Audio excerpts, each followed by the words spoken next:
Village Stories. Real horror stories in Telugu. Subscribe if you dare. మీరా తిరిగి వచ్చింది.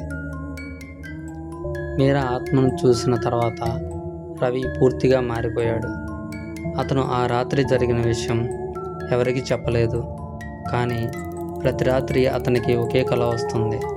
వర్షం, ఖాళీ భోగి, మీరా ఏడుపు. నిజం ఇంకా బయటకు రాలేదు. ఆ స్వరం అతని చెవుల్లో మారుమోగుతూనే ఉంది. ఒకరోజు రైల్వే హెడ్ ఆఫీస్ నుంచి ఆర్డర్ వచ్చింది. పాత బోగి నంబర్ 16ను స్క్రాప్ చేయాలి అని. రవి గుండెల్లో ఒక్కసారిగా భయం పుట్టింది. ఎందుకో అతనికి అనిపించింది ఆ బోగిని తాకకూడదు అని. రైల్వే యార్డ్లో బోగి నంబర్ 16ను వేరుగా నిలిపారు. 4 మెకానిక్స్ పని ప్రారంభించారు. వాళ్ళలో ఒకడు సురేష్ బోగి లోపలికి వెళ్ళి నవ్వుతూ అన్నాడు, దెయ్యమా ఎక్కడుంది చూద్దాం. మిగతా వాళ్ళు బయట పని చేస్తున్నారు. హఠాత్తుగా బోగి లోపల నుంచి భారీగా తలుపులు మూసుకున్న శబ్దం వచ్చింది. సురేష్ అని వాళ్ళు అరిచారు. ఎలాంటి సమాధానం లేదు. కొన్ని క్షణాల తర్వాత లోపల నుంచి ఒక మహిళ ఏడుపు వినిపించింది. అందరూ భయంతో తలుపు తెరిచారు. లోపల ఎవరూ లేరు. కానీ నేలంతా నీటితో తడిసిపోయింది. మధ్యలో సురేష్ మొబైల్ మాత్రమే పడి ఉంది. అతను మాత్రం అక్కడ లేడు. అతను మాయమయ్యాడు. ఈ విషయం విన్న రవి పాత రైల్వే రికార్డ్స్ వెతకడం ప్రారంభించాడు. చివరికి 15 ఏళ్ల క్రితం జరిగిన ఒక రహస్య ఫైల్ దొరికింది. ఆ ఫైల్ చదివి అతని చేతులు వణికిపోయాయి. ఆ రాత్రి మీరాను వేధించింది వాళ్ళు 3 మాత్రమే కాదు, 5. అందులో 2 పోలీసు అధికారుల కుమారులు. కేసు బయటకు రాకుండా డబ్బుతో మూసేశారు. అత్యంత భయంకరమైన విషయం ఏమిటంటే ఆ 5లో 2 ఇంకా బ్రతికే ఉన్నారు. ఆ రాత్రి రవికి ఫోన్ వచ్చింది. లైన్లో ఎలాంటి శబ్దం లేదు, కేవలం రైల్వే ట్రాక్ శబ్దం మాత్రమే. హఠాత్తుగా ఒక మహిళా స్వరం వినిపించింది, వాళ్ళు ఇంకా బ్రతికే ఉన్నారు. ఫోన్ కట్ అయిపోయింది. స్క్రీన్పై కనిపించిన నెంబర్ చూసి రవి ఆశ్చర్యపోయాడు. బోగి నెంబర్ 16. రవి వెంటనే ఆ 2 వివరాలు తెలుసుకున్నాడు. వాళ్ళలో ఒకడు ప్రముఖ వ్యాపారి, పేరు అరవింద్. ఆ రాత్రి అరవింద్ అదే రైలులో ప్రయాణిస్తున్నాడు. రవి అతన్ని హెచ్చరించడానికి ప్రయత్నించాడు. కానీ అరవింద్ నవ్వుతూ ఇలా అన్నాడు, 15 ఏళ్ల పాత కథతో నన్ను భయపెడతావా అంటూ. అర్ధరాత్రి 1:16 అయింది. రైలు వేగంగా అడవిలోకి వెళ్ళింది.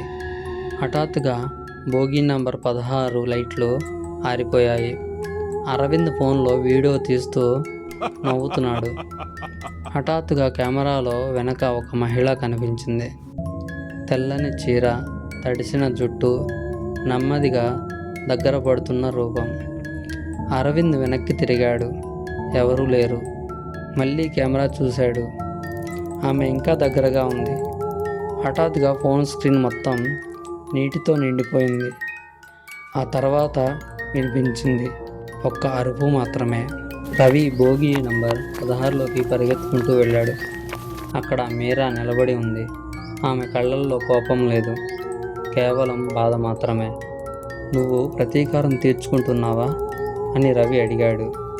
మీరా మెల్లిగా తల ఊపింది.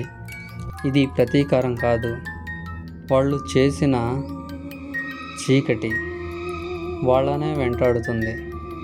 ఆమె వెనుక ఒక్కసారిగా భయంకరమైన నీడలు కనిపించాయి. అరవింద్ సహా గతంలో అదృశ్యమైన పురుషులు అరుపులు వినిపించాయి. ఇంకా ఒక వ్యక్తి మిగిలి ఉన్నాడు. పేరు విక్రమ్. ఇప్పుడు అతను పెద్ద రాజకీయ నాయకుడు. రవి నిజాన్ని బయట పెట్టాలని నిర్ణయించుకున్నాడు. కానీ అదే రాత్రి విక్రమ్ కనిపించకుండా పోయాడు. అతని కార్ రైల్వే ట్రాక్ దగ్గర దొరికింది.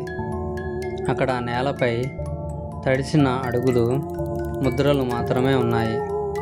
ఆ అడుగులు నేరుగా బోగి నెంబర్ 16 వైపు వెళ్ళాయి.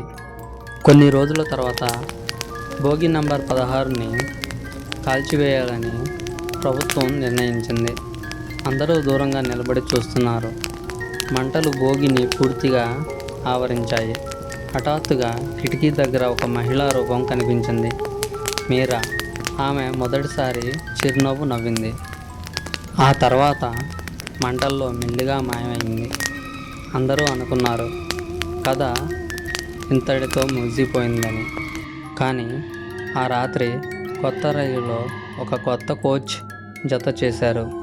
దాని నెంబర్ అర్ధరాత్రి 1:16కు ఆ కొత్త బోగీలో ఒక మహిళా ఏడుపు మళ్ళీ వినిపించింది. ఇలాంటి రియల్ హారర్ స్టోరీలు మీకు నచ్చితే లైక్ చేయండి, షేర్ చేయండి మరియు సబ్స్క్రైబ్ చేయడం మర్చిపోవద్దు. గంట సింబల్ని ఆన్లో పెట్టుకోండి. మేము చేసే ప్రతి వీడియోను అందరికంటే ముందు మీరే చూడండి. ఎందుకంటే తర్వాతి కథ ఇంకా భయంకరంగా ఉంటుంది. ఛానల్ లింక్ డిస్క్రిప్షన్లో ఉంది. Thanks for watching.